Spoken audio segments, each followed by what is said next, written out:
The RotoGrinders Daily Fantasy Football Podcast is presented to you by Yahoo Sports Daily Fantasy. Again, check them out this week 12 where we've got our baller contest back. It's $200,000 total prize pool, $20K going to first place, $10 entry. And remember, you can now mass multi-enter on Yahoo, and you can do it using our Lineup HQ tool over on RotoGrinders.com.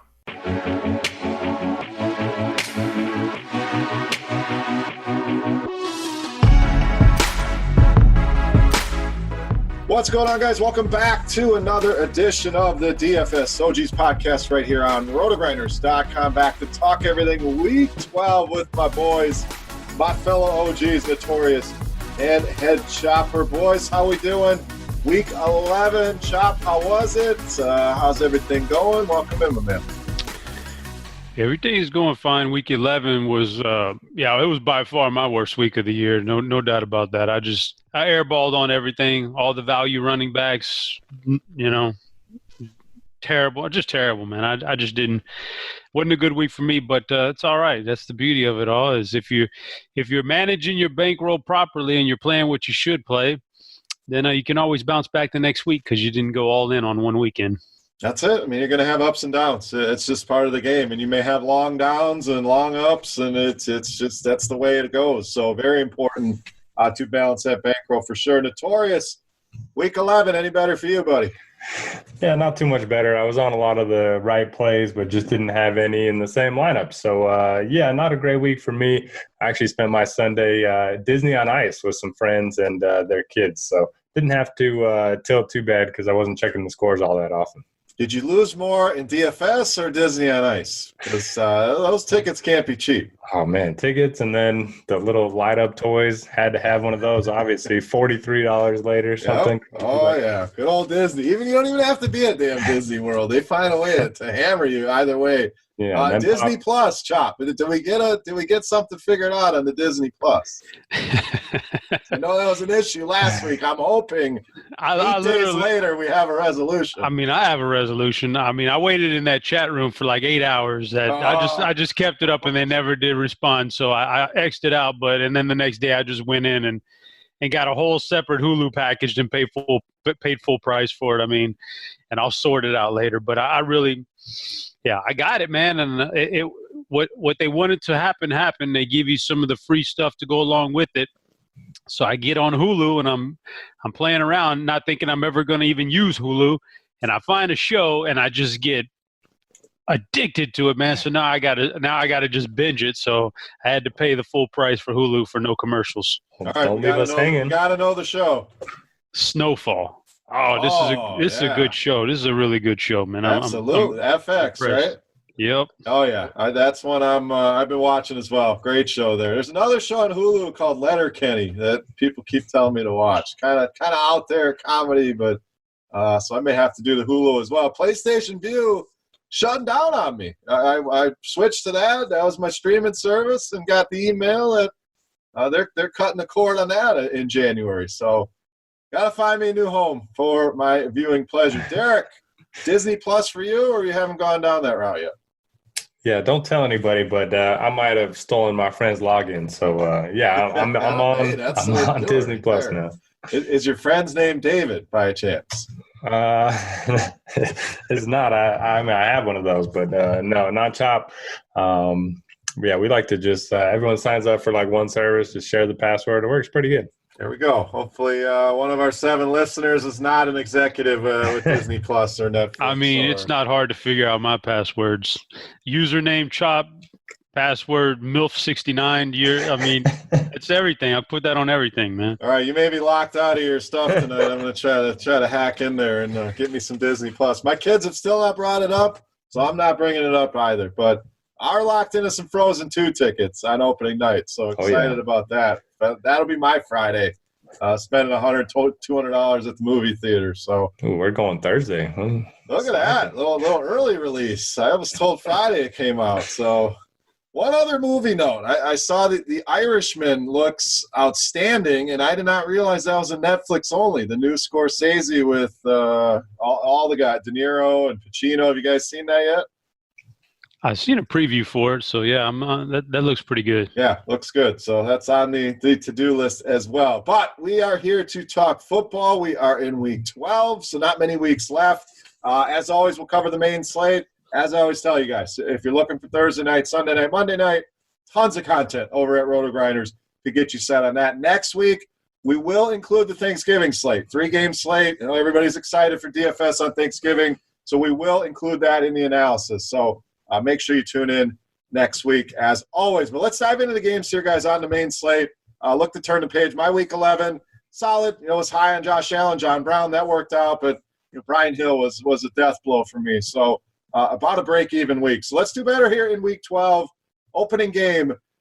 Hey, Denver and Buffalo, Derek. So an interesting spot here. Do we go back to Josh Allen, John Brown? He's going to draw some Chris Harris defense. So maybe not the best spot there. And Denver, we've seen the emergence of Cortland Sutton. We've seen Noah Fant start to get a role here. Tim Patrick, minimum price. Lindsey's starting to take control of the backfield. But any of these guys viable plays here in Buffalo? Yeah, pretty ugly game overall. One of the lowest totals on the board. For Denver, I just don't really trust Brandon Allen, so it's hard to trust his pass catchers, especially against a pretty good secondary. I know Devontae Parker put up a pretty big game against Tre'Davious White, but half of those yards came on a play where he fell down. So I still think he's one of the best corners in football, so don't really want to play Sutton. Tim Patrick at the min salary is certainly interesting. Maybe take a shot on him in tournaments. And then last week, it kind of looked like Lindsey broke out, and he played more snaps with Freeman, got more touches. Not sure if that's going to be something that stands moving forward, but it's certainly a better matchup than the passing game. The Bills are 27th in DVOA against the run, so don't mind looking at Lindsey. But for the most part, they have an implied total of 16 points, so we shouldn't get carried away with the Broncos. Then for the Bills, tough matchup for them as well. Denver's up to 9th in total DVOA on the defensive side of the ball, 15th against the pass, 6th against the run. I know Singletary is kind of taking control of that backfield, but hasn't really done a lot with it. Josh Allen, I think he's fine, but is priced up a little bit. And then John Brown's probably going to draw Chris Harris. So not a lot to love here. I think I'll probably just play the Bills defense, and that's about it. All right, Chop, what do you got here? Broncos and Bills. I'm similar boat to Derek there. Not a lot to love on the Broncos. Don't like the sudden matchup. He's really exerting himself as a wide receiver one, but I don't like the matchup. I was actually eyeballing Philip Lindsay, who looks like he's getting the bulk of the work now in the Broncos backfield. If you're going to beat Buffalo, you're probably going to beat them on the ground. So Philip Lindsay may be a guy and I hate using guys like this, but it's maybe a week to use him. So, and on the other side there, I don't like the matchup for the passing game here for Buffalo. So, you could always get there. Josh Allen always has upside because of the running. And, man, I tell you, one guy who burned me last week, he pretty much continues to burn me, is Devin Singletary. I keep waiting on that game where, all right, let's put Frank Gore on the back burner and let's let Singletary have it all now. And when that week happens, he's going to win somebody a lot of money. But I keep on waiting, and so I don't know. I think I'll be out on him this week for the first time all year long. But except for those weeks he was injured, I'm waiting on that breakout game. It just hasn't happened, and I don't think it'll. And I watch it happen this week when I fade him. But it's just the way it goes. But I can't wait any longer on him. Yeah, I agree. A talented guy. We've seen bursts, seen flashes, but just haven't seen that massive game yet. And I respect Denver's defense, so I don't know if this is a spot. Total kind of reflects that. So let's take a look there. 37.5. It actually opened at 35. So it's gotten some action moving up. Buffalo -4 at home, Chop. What do you think?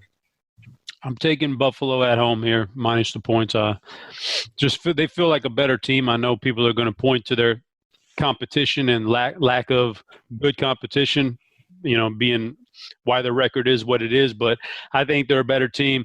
And Denver, I think they're playing a little bit over their head. Like Notorious said, the defense is playing real well, but I think maybe they come back down to earth on the ground here. Yeah, they may be devastated from last week. They were up 20-0, I believe, 23-0, and end up losing that game in the fourth quarter, basically, at Minnesota. So maybe you get a downtrodden Denver team, not much to play for. I'm going to lean the over here. I think both these teams can score. I do respect both defenses, but pretty easy bar to get over there when it's 37.5. So I will take the over. Derek, what do you got? Yeah, this one's ugly. It feels like a field goal game to me, but I don't really want to play the Broncos on the road. So I'll take the Bills -4, but don't feel great about it. All right, next game we got the Giants and the Bears. Two teams just disasters here with both of these teams. So as far as Chicago goes, we'll see what they do. Is Trubisky hurt? Is he not? Does he just suck? It seemed like Nagy went over like, hey, dude, you're injured. No, I'm not. Yeah, you are. You have a hip pointer, so we're gonna take you out of the game. Put Chase Daniel in the last 7 minutes of the game. So who knows what's happening there, but I love this matchup with the Giants. I want to get excited about the passing game and Taylor Gabriel and his 14 targets and Robinson and Miller. And we go back to Montgomery and the Giants side, kind of the same thing. A lot of guys in this game, Chop, but any guys stand out? Is this a game stack? Are we going to get production in this game? Giants and Bears, what do you think? Yeah, nobody really stands out for me. On the Bears, I'd like to play Chase Daniel if he's a starter, but then you look at the salary and it's only $100 cheaper than Trubisky, and I certainly wouldn't have played Trubisky, I don't think. So I don't think even Chase Daniel's that much of an option. But I mean, maybe you take a stab at Montgomery, but the dream matchups is the ones where he's crap in the bed, and the bad matchups is the ones where he's actually done pretty good. So I don't even know if I want to go there. Allen Robinson maybe, but then who's throwing him the ball? That's going to be the big factor. I don't know if I trust Trubisky too much. And so I don't know, man. Chicago's offense just doesn't look all that good right now. And on the flip side, I don't want to go with a Giants player on the road against still a tough defense when maybe we might get some guys back. We might get Ingram back. I don't know. Sterling Shepard might. That's going to take away from that concentrated pass receiving core that we've had the last couple of weeks. So I don't know. This game may be a DFS fade for me. Yeah, it's tough. It's almost like you have too many options. Like you said, if Shepard comes back, we'll see about Ingram. Is not sounding great there, but that takes away from Slayton. Golden Tate's been solid. Can we go back to Barkley, Derek? I mean, a lot of questions in this game. Yeah, definitely a lot of questions. I kind of agree with Chop. Don't really love the game as a whole. Barkley coming off of that 1-yard game against the Jets. He's a little bit cheaper than he normally is, and the Bears have struggled against the run since losing to Akeem Hicks, but don't feel great about it. And for the passing game, Evan Ingram and Red Elson both sat out Wednesday's practice. Sterling Shepard did practice, but still in the concussion protocol. So we just got to take a wait-and-see approach there. I don't mind Golden Tate since he'll be running his routes from the slot, but pretty ugly game as far as the Giants go. And then on the Bears, it's not much better. I think I would prefer, Chase Daniel back there, at least prefer his receivers if he is back there.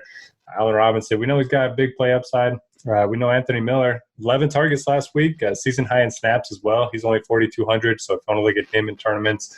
But can't trust his backfield right now. Last week, Cohen out-snapped Montgomery. So, yeah, it's just an ugly game all around. Maybe just take a shot on the Bears' defense. Yeah, I mean, Gabriel for me is the guy. The Giants have been bad against the deep ball, 20-yard, 40-yard passes. They're amongst the worst in the league. So I think if anybody, I like the points on Anthony Miller for sure. Kind of along the same lines, a cheap option here. Don't know about stacking the game, any of that. There are a lot of options, but not many that are really standing out. But Taylor Gabriel for me. Line, we got Bears -6.5, 40.5 on that total, Derek. Give me the under. Under 40.5. Old man under for the young man. Chop, what do you got? Yeah, I need to know who my starting quarterback is on Chicago. So for the purposes of this show, I'm going to have to pass on this game. All right, I'm going to take the Giants. I don't think the Bears are good enough to be 6.5-point favorites, even against a team like the Giants. So feels like too many points, so I will take the road underdog. All right, next game. Not much better, guys. Not off to a good start here on the slate. Hopefully we got better games down the line. But Pittsburgh, Cincinnati, Pittsburgh, obviously coming off the debacle with the helmet. A ton of injuries here. Juju, Deontay Johnson, James Conner, all sounding like they will not play this week. So you go to James Washington. I was excited to go to Jalen Samuels, and then I saw his DraftKings price at 7,200. Like, unbelievable on Jalen Samuels. Cincinnati, I mean, Mixon, I don't know. This game I don't really want any part of. Derek, what do you got? Yeah, this one's ugly as well. We got the push notifications from the RotoGrinders app right before coming on the show. It doesn't sound like Johnson, Juju, or James Conner is going to play this week. So Steelers will be shorthanded in a great matchup. I mean, somebody's got to perform well here, but hard to trust Samuels. 2.6 yards per carry so far this season. We know he's a big threat in the passing game, but that's a tough price to pay. Don't want to play Rudolph, so maybe you just play James Washington with the shower narrative there. Vance McDonald, 3,500 is the least interesting. The Bengals 28th in schedule-adjusted fantasy points allowed to tight end. So he's probably my favorite option for Pittsburgh. And then for the Bengals, Finley's 2 starts, less than 300 yards combined passing, 2 lost fumbles, 2 picks, 7 sacks. According to Pro Football Focus, Pittsburgh is number 1 in total defense, while Cincinnati 31st in total offense. So I think this is a great spot to load up on the Steelers defense. Yeah, I like that. Finley's like the Kalen Balaj of quarterbacks, just as bad as it gets. Inefficient, just looks terrible. Tyler Boyd's getting frustrated. Auden Tate's been passed up by Alex Erickson. I mean, it's just a mess. So Mixon's been solid each of the last 2 games. That being said, I don't want him against that Pittsburgh defense. This game, pretty much a complete pass for me. Chop, what do you got here, Steelers and Bengals? Yeah, Pittsburgh's defense is a lock button for me. I want a lot of it.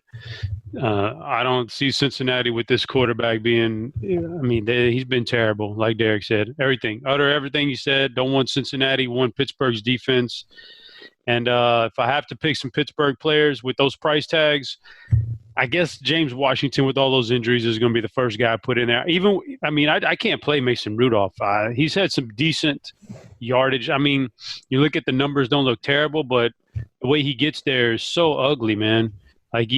Just check down. I don't want that. It's just so I want to pass on all that. James Washington at $5K on DraftKings is fair enough for me. That's the only play I could see on the offensive side. Yeah, Rudolph still may have some seeing helmets flying at him. Very true. Like little PTSD going on. So, yeah, I mean, this one ugly. Now, do you want to bet on this game? That may be even worse. So we got -7 for Pittsburgh, 39 on that total, Chop. Yeah, I want the under here for sure. For sure. One of these teams is not going to make double digits. So if I assume one of them's under double digits, then the other one's got to score over 30 to make it go over, and that's not going to – just give me the under here, yeah. Yeah, I'm with you. Under for me, it's a lower number, but I don't see Cincinnati, putting points on the board. So, a 21-10, something like that is where this one goes. Spread, tough. They could hang in there, but I'll go under as well. Derek, what do you got? Yeah, if it stays at 7, I'll take the home underdog since he covered for us last week against the Raiders, and I see it as a similar game this week. All right, next one, maybe a little better. On one side, we got Miami going to Cleveland here, and Cleveland, this looks like one of those smash spots should be. We've had high hopes for Cleveland going back to the preseason, but I love Baker and Odell this week, and you can make the argument for Chubb, for Hunt, for Landry in a revenge game, for Njoku coming back. I think this is one where you can choose what side of Cleveland you want to be on, but to me, this is the Odell spot, Chop. What do you think? I tend to agree, and I hope you're right. I could sure use a good Odell game here, but I think, yeah, this is the one. If he's, I mean, listen, if he can't make it happen against Miami this week, then we just got to bail on this guy. That's what I said. That's it, man. Pull the cord if you can't get it done here. I mean, this guy's just, yeah, it's got to happen this week. I'll take a shot on that. I'm with you on that. Odell, Mayfield, I'll ride that out. People are going to, throughout the week, you're going to hear names like Kareem Hunt. You're going to hear names like Jarvis Landry. And that, I don't want that. I just think that they get Odell rolling here, and that's that. And if they can't do it this week, then it'll never happen. So that's what I'll play on that side. On the other side over there, yeah, I mean, I think with Fitzpatrick as the quarterback, the number one guy here has been Devontae Parker. So I know Derek said he alluded to the one big play last week, kind of a fluke play, but even other than that, he's been Fitzpatrick's guy. So if I'm taking one guy to run it back on Miami, it's Devontae Parker. Yeah, agree completely. And Odell, the targets have been there. It was 6 inches short of a touchdown last week, or maybe people are more excited about him, but only 7K on both sides. So, Derek, what do you think there? A lot of ways you can go with Cleveland. I don't know that there's a wrong answer. I'm just leaning Mayfield to Odell. Maybe it is the running game. Maybe it's all of them. And And I agree with Chop. I think it's Parker or bust on the Miami side. Yeah, I mean, if we're looking at numbers, Odell's not that great of a play, but I mean, talent and squeaky wheel narrative and matchup, it's hard not to like him at this price point. He's got to break out eventually, like you guys were mentioning. John Brown just dusted this secondary, 137 yards and 2 touchdowns. So I'm right there with you. One of my favorite plays of the week. I'm fine going to Chubb or Hunt. Over the last 2 weeks, Chubb's played on 75% of the snaps, Hunt 55%.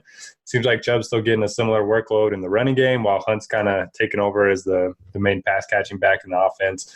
I think Landry's a very interesting leverage play in tournaments because nobody's going to be on him. Everyone's going to play Odell just like us. So if you're building a bunch of lineups, make sure to get some Landry just in case. Then for the Dolphins, I can't make a case for anybody. Beer, if we gave you 29 carries, do you think you'd get more than 52 yards? Because I think you could. Oh, hell yeah, man. I'll cross 50 yards. That guy, he's got to be the worst player in the league. So how does somebody look at this guy and say, yeah, let's roll him out there? I mean, Patrick Laird has looked solid in the opportunities given. They played this guy over Kenyon Drake at times. Like, what? Somebody sell me in Kalen Blanche. Anything, something, somebody, anybody. Yeah, I don't know. But I agree with you. I think Devontae Parker is a pretty good bring-it-back candidate. Not a great matchup against Denzel Ward, Greedy Williams, but Fitzpatrick just keeps throwing in the ball. 42% air yard share since Preston Williams went down.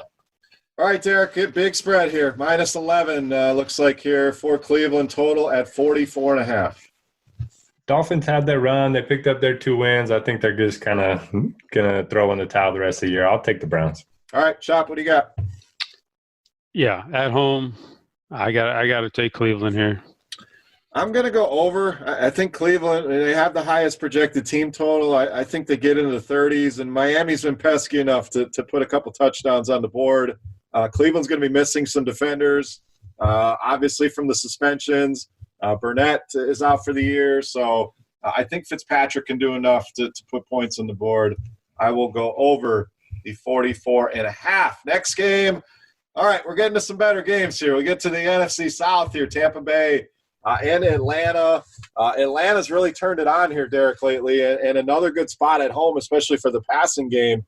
I think Matt Ryan to Julio, Ridley, very much in play here. Question is, do we dare go back to Brian Hill? The matchup, a nightmare. Tampa Bay has been very good against the run, but maybe he gets in the passing game, so involved in the passing game. So address Brian Hill, and then Tampa Bay.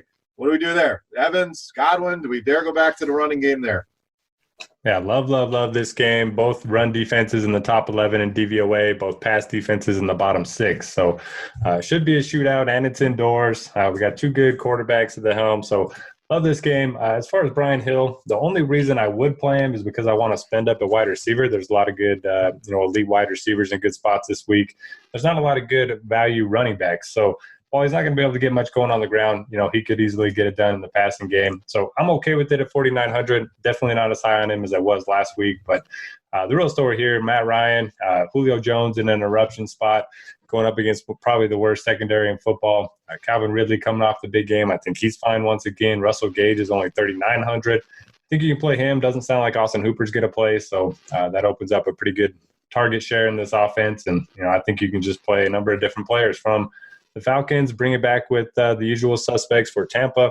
Ronald Jones only played 31% of the snaps after he kind of broke out 2 weeks ago.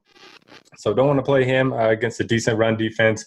I know the Falcons, their defenses look good the last 2 weeks under their new defensive coordinator, but I still think it's a good spot for Evans and Godwin. Going to be playing a bunch of them and going to be building a bunch of game stacks here. All right, Chop, 51-point total here. So one of those bonanza games. Who stands out as the must plays here?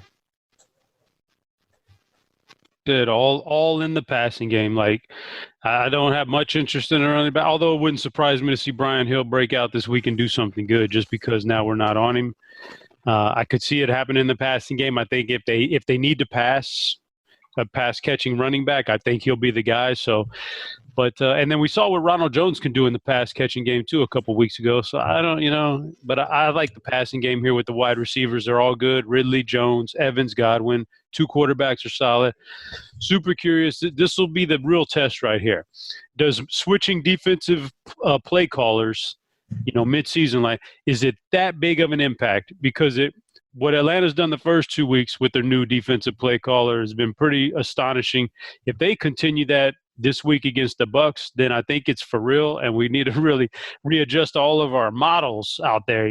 Throw away all the DVOA from the first 8 weeks and just worry about the last 3 weeks. But we'll see if it pans out. I got a feeling that Tampa Bay is going to hit them up though pretty good through the air. Yeah, I mean, their defense up to 3,500. So, I mean, Jameis is always a good bet, throw pick sixes. We saw it last week. And Atlanta went in and shut down Carolina, who had pretty much the highest owned player in every position, it seemed like, last week. Allen, McCaffrey, the receivers, Greg Olsen, all people were all aboard the Carolina train, and did not work out so well for those people. So let's take a look at the line. -4 here for Atlanta. Chop, big 51, our highest total we have here. What do you think there? Oh, yeah, this is the over spot right here. Yeah. I'm going over. I agree. Tampa Bay has been overs pretty much every week. They don't play any defense. They're not going to be able to stop Julio and Ridley. So passing games, not as much running. That keeps the clock stoppages. I think it's a slam dunk over. Derek, what do you got? 3 for 3. Give us over. All right, next game, another NFC South game. This one's interesting as well. Carolina and New Orleans here. So Carolina coming off that dud there after being competitive in Lambeau Field.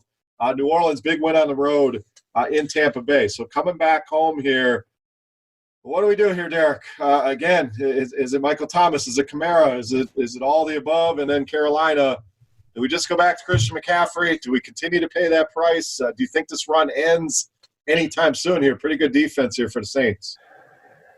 Yeah, I think for the Panthers, the only guy I like a lot is going to be Christian McCaffrey. It might be tough to fit him, though. Like I mentioned, I think there are a lot of good receivers, elite receivers in good spots. So not really sure I'll have the cap space to pay up for McCaffrey. It wouldn't surprise me to see him keep it going. He had 33 last week without a touchdown. So pretty impressive stuff. Moore and Samuel kind of getting a little bit more expensive.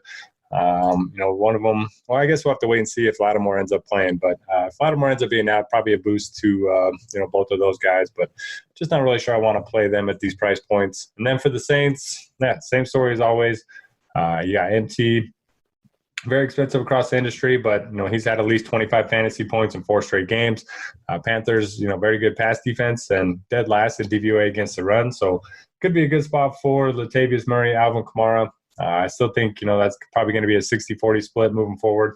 So not sure I want to pay the premium for Kamara, but it's a good spot for him. And then Jared Cook just continues to produce. So I think there's some good pieces in this game, but if you compare it to the Falcons game, I like that one a lot more. Yeah, I'm with you. It's trying to figure out New Orleans, and I'm glad you brought up Latavius Murray. I think he could be an under-the-radar option. Everyone's excited about Kamara again, the 10 receptions, and you see the DVOA against the run and the opponent rank on DraftKings, and everybody's going to want to go there. But let's not forget, Latavius is very involved and a lot cheaper here. So maybe not the upside of a Kamara, but very interesting there with Latavius Murray. Chop, what do you got here, Panthers and Saints? Yeah, so I guess I'm a little bit more on the Carolina side than it sounded like Derek was. I actually think this is a really good bounce back spot for him here, indoors on the road in a kind of a shootout game right here. DJ Moore, I had read something about him the other day about since the bye week or something, he's 3rd in the NFL in targets or something crazy. Like DJ Moore is getting a lot of work, basically, is what they're saying. So I don't mind going back to Kyle Allen, DJ Moore, maybe throw in a Curtis Samuel. For sure, you could play McCaffrey. I'm kind of high on the Carolina side here, higher than I think most people are going to be. And it's because I think they'll be playing catch-up. And with Breeze, Kamara, Michael Thomas, they got a big 3. Kamara's not been, like Derek said, been kind of splitting carries, but I think eventually he starts to own this backfield. And I think maybe it kind of started last week with a lot of pass catching roles, and I think it'll carry over this week. I think he'll be catching a lot of passes with Michael Thomas, and those are the only 3 guys I need: Breeze, Kamara, and Thomas, because I took a chance last week and thought I was going to get real cute with it against Tampa and play a little Traquan Smith, and that didn't work out too good. So I probably don't need to mess around with any, extra pieces there. Just stick with the big 3. Yeah, I mean, I looked at him. I didn't end up landing on him, but, it made sense to go that route, and he was just a disappointment. But DJ Moore, you're right, 15 targets last week, 11, 10, 9. Definitely getting a ton of targets. I know Curtis Samuel, big in the air yards community, always at the top of that list. So I'm more on your side, Chop, where you can stack up New Orleans and run it back with McCaffrey if you can make it work. But more likely with one or two of these Carolina pass catchers. So like DJ Moore and Curtis Samuel in those game stacks. All right, line, we got 8.5 for the Saints, 47, Chop. A lot of that hinges on Lattimore being out, that Carolina love. Hopefully he's out. I'm going to assume he's out, or at least he's hobbled. So with that being said, my mindset is over here. All right, Derek, what do you got? I'm going to pass on this one. I don't feel great about the line or the total. I think Carolina can score some points, so I'm gonna go total as well. Derek's trying to protect his lead in the picks, so I see him ducking out of this game. So wait, lead? Yeah, didn't you have the lead? No. Percentage-wise, I thought it was maybe it's I don't know. Oh, that's wrong. Although you didn't give us an update yet. I don't think I received an update, so I'm gonna have to get in touch with my boy. I think he forgot about us this week, so I guess I could start doing it. But he's done such a magnificent job with it. I didn't want to step on his toes. So. All right, next game. Let's see. Make sure I don't skip a game this week. I believe that the Detroit, Washington. So we go from a couple shootouts back into the gutter here. Lions road favorites. We saw Bo Scarborough come out of nowhere and take over this backfield. So this one, Derek, I don't see a lot to get excited about. Driscoll's played well. A matchup with Washington, who's actually played pretty well defensively. Not too appealing here. Do we trust Scarborough again? Other side, McLaurin clearly frustrated with this team. I can't blame him. Geis, I don't know if he's going to get enough work. So all in all, I don't see a lot in this game. What do you got? I'm a little higher on the Detroit passing game than it sounds like you are. Driscoll has been good, and he's very fast. He had 37 rushing yards in his first game, 51 last week against the Cowboys. This is probably his best matchup to date. You know, Bears and Cowboys have pretty good defenses. Redskins 26 in DVOA against the pass. I think you can pair him up with Galladay. And I like that a little bit. Probably won't be trusting any of the running backs. Scarborough played 49% of the snaps, but didn't have a single target. Still got Johnson and McKissick, sharing snaps as well. So for me, it's Driscoll and Galladay. And then for the Redskins, Haskins looked terrible. Somehow still scored 18 fantasy points. I'm not really sure how that's possible.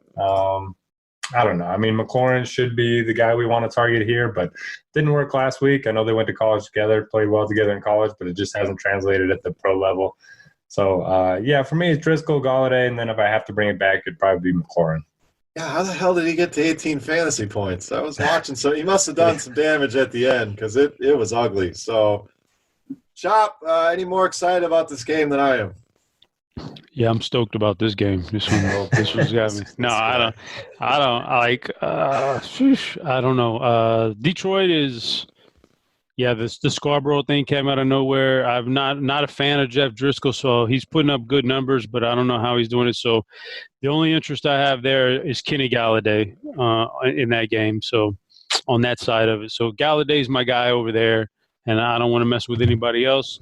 Washington, I would kind of like Terry McLaurin, but I don't think this is going to be a good matchup for him. Quarterback is, I think eventually Haskins starts to look better, and so maybe that helps him in the long run. But I don't think it's going to help him this week. I got my eye on one guy this week though, and I don't like to go too far out the boat on running backs because I really like to stick to the top on running backs, the studs, but.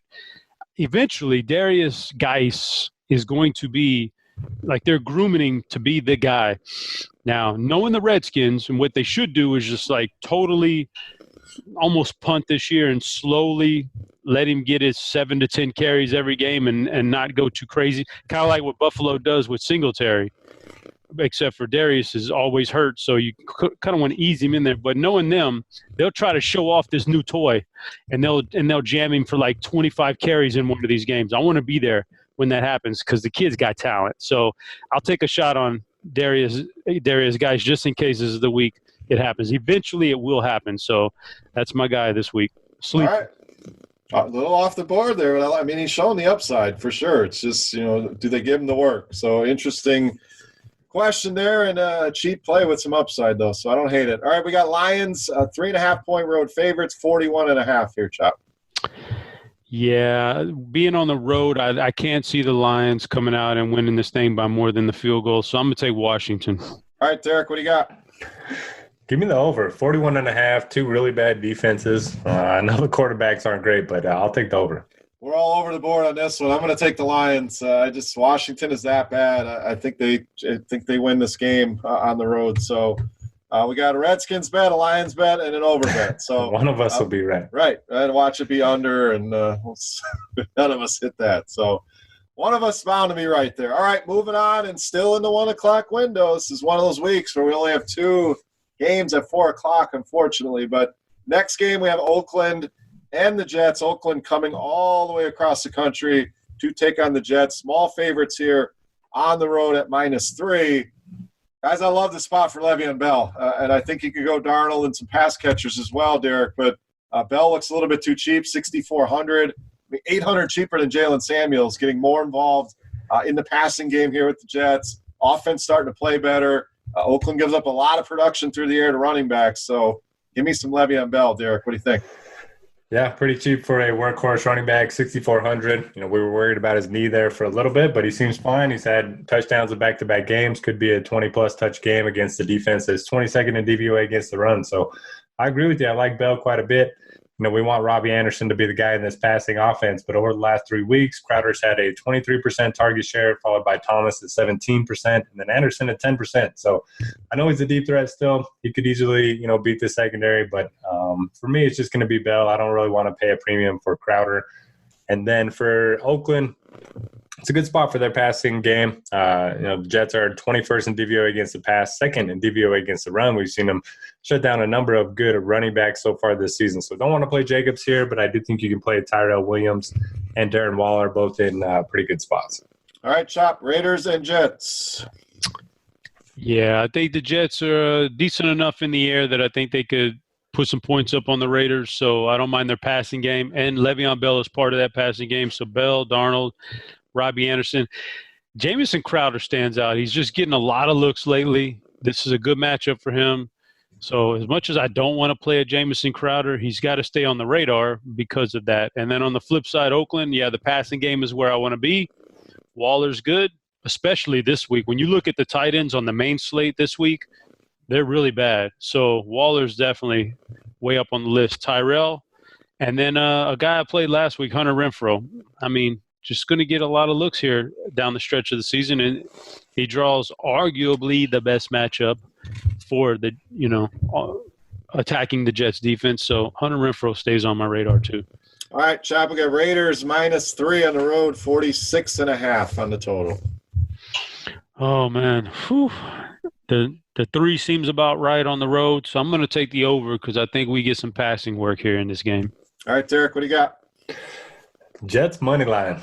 Oh, you took my bets. Damn, you stole my thunder. I'm with you. I think the Jets win this one, so I'll gladly take the 3, but put me on that money line as well. I think the Jets pull it out. All right, last game in the 1 o'clock window, Seattle and Philly. What do you got something to add there, Chop? Or you just like this game a lot?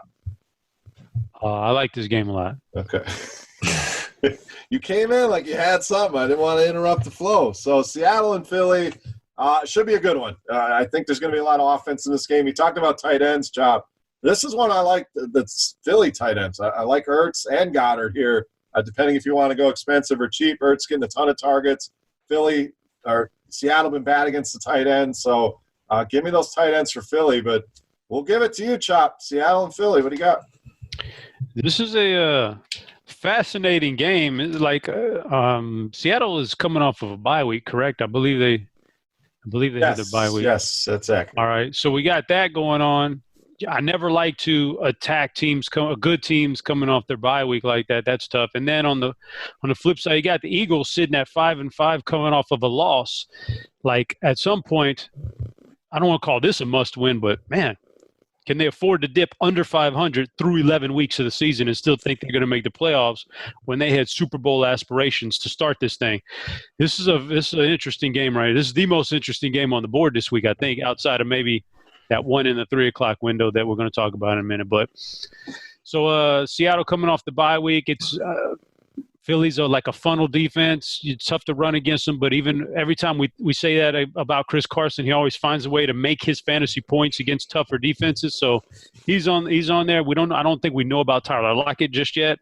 In fact, like I thought he was really hurt. I don't know if he'll play this week or not. I don't know, but that would be a big blow to those guys if Lockett doesn't play. So if Lockett doesn't play, you can fire up Josh Gordon some more. If he does play, I think he's a really solid play in this game. Russell, this definitely seems like a blow-up spot for Russell, but he's the highest-priced quarterback on the main slate, so you got to pay for it.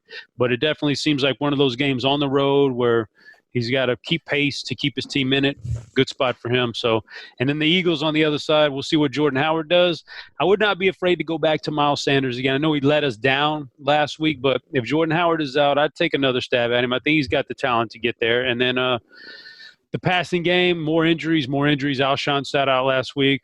I guess he's coming back this week, but I'm with you. The tight ends are the way to go here. And Carson Wentz, I think, is in for a nice little blow-up spot too. Not getting a super big discount on him, but assuming that he gets Jeffrey back with those tight ends, I think he's in for a blow-up spot. I don't know. This seems like a really good, solid, high-scoring game. Yeah, I mean, high total, close spread. I mean, that's really what you're looking for a stack. And when you go with a guy like Ertz, it's going to make your lineup different. Everybody's programmed to go cheap at tight end, and I think Goddard will be a popular option. He's been great, and that's probably the guy I'm going to go if I go cheap. But Ertz, all them targets are starting to force him the ball more. And like I said, Seattle have been pretty bad against the tight end. So, Derek, big game here. A lot of ways you can go with this one. What do you got? Yeah, I like the game as a whole. Just don't really love any of the individual pieces outside of the tight ends for Philly. Like you guys mentioned, the wideouts for Philly definitely banged up. Alshon Jeffrey practiced on a limited basis on Wednesday, but it sounds like Nelson Aguilar didn't practice, so got to keep an eye on that. And then Jordan Howard was limited as well. So, yeah, I'm fine going back to Sanders if Howard ends up being out. I like Ertz. I like Goddard. No issue there, like you mentioned. They do struggle against tight ends. And then for the Seahawks, I just don't know what to do here. I mean, I know the Eagles have been very good against the run all year, but their pass defense has really improved over the last few weeks. Their secondary has gotten healthy. It's not the most talented secondary, but it's certainly better than they were earlier in the year. They're now 12th in DVOA against the pass. So, yeah, I'm fine with Carson Wilson. I'm just not looking to force them into my lineups, I guess. All right, spread. We are looking at Philly -2 here at home. It's come down a little bit from the open, and the total sitting at 48, Derek. Yeah, it feels like a must-win game for Philly, so I guess I'll take them. All right, Chop, what do you got? -2 and 48. Yep. Philly at home. They need to win this game. I don't have any strong leans on this one. Seattle always feels a little bit undervalued. I think they're the better team, but you guys are right. It's a must-win spot for Philly. Total feels about right, so I'm going to pull the pass on this one. Don't feel strong either way, so trying to pad my stats a little bit here. All right, we finally made it to the afternoon slate. Again, only 2 games. Kind of sucks, but we deal with what we have. So Jacksonville and Tennessee here. Derek, your team here, Foles came back last week. I wouldn't say he looked great. The numbers were there at the end of the day. DJ Chark was outstanding with Foles, and that was a big question. Is it Westbrook? Is it Chark? Chark continues to be the man there in Tennessee. I think this is a smash Derrick Henry spot. So 6,900 on DraftKings, 8,400 on FanDuel, though. So he's priced higher than Zeke, priced higher than Chubb, Le'Veon, Barkley. I think that's going to help make him somewhat contrarian over there. So big fan of Derrick Henry this week, Derek. What do you think? Yeah, Derrick Henry, this is the time that he kind of comes alive. Jags defense, 30th in DVOA against the run. So love Derrick Henry. 6,900 seems like a pretty good price point for him. We'll pass on the Titans passing game. As far as the Jaguars, they came out and said that they should have given Fournette more looks last week, and then they said they're going to give him more looks this week, but that's not the way to beat the Titans. They're 22nd in DVOA against the pass, 4th in DVOA against the run. If you remember last time these two teams faced off, Fournette had like -9 yards after 15 carries before breaking off that really long run. So I definitely think this sets up better for Foles in the passing game. Like you mentioned, Chark has been the number one here. Last week, 32% target share, 52% of the air yards with Foles under center. So I like going right back to that, Foles and Chark. And then, maybe if the Titans are able to build the lead with Derrick Henry, then you can play those three in a little bit of a game stack. All right, Chop, Jags and Titans. what I saw here when I was doing some research earlier was the Jacksonville defense looked kind of interesting, taking on Tannehill, and the only thing you have to avoid is getting down in this game so that they force feed Derrick Henry. Then you're in trouble. Like then the defense is not a good play. But if somehow they can find a way to manipulate this game and get a lead, force Tannehill to pass a little, this defense I think is going to be really good this week. So I like the Jacksonville defense. I like the Fournette because of that. I like Fournette. If I think it's going to go Jayville defense, I need to have that running back. Is only, it makes sense to have him in my player pool big time too. Shark, man, I'm not going to doubt him anymore. I thought it was a terrible matchup last week, and he exploited it and was like a top 3 fantasy wide receiver. So I'm not going to mess around by fading him anymore. He's a good play too. On the flip side, I can't trust the wide receivers here. Can't trust the passing game for Tennessee. So if I abandon that Jacksonville frame of mind, then I can go with Derrick Henry here. So Derrick Henry is the only real viable player for Tennessee I want to play. All right, let's take a look at the numbers here. We got Tennessee -3 at home, 41.5 on the total. Chop. Man, this is a tough one. The 3 seems like it's perfectly in line with what it should be. So I'm going to take the under in this game, and I just don't see any scenarios where Tennessee just drops back and just wings it all over the place. So I think this game's going under. I like the under as well. Both teams, I think, are going to want to run the ball. Jacksonville, you mentioned, Derek, maybe not the best way to play Tennessee, but it sounds like that's what they want to do, and we know that's what Tennessee wants to do. So I was leaning Tennessee, but anytime they seem to be a favorite at home, they let you down. That being said, tough for me to get too excited about the Jags. So give me the under as well. Derek, what do you think? Yeah, I don't know. I was tempted to lean the over, but got respect for your 2 opinions, so I'll go with the Jags. I haven't gotten a bet right on them yet this year, so might as well start now. Money line? No. Give me the plus just 3. the point. All right, last game for us, Dallas and New England. Maybe the game of the week outside of some of those NFC South games. This one should be fun. Primetime game. Dallas coming off that big game. New England gets the road win in Philly. So, Chop, we're going to go to you. You're our Dallas guy. So how do they attack this New England defense?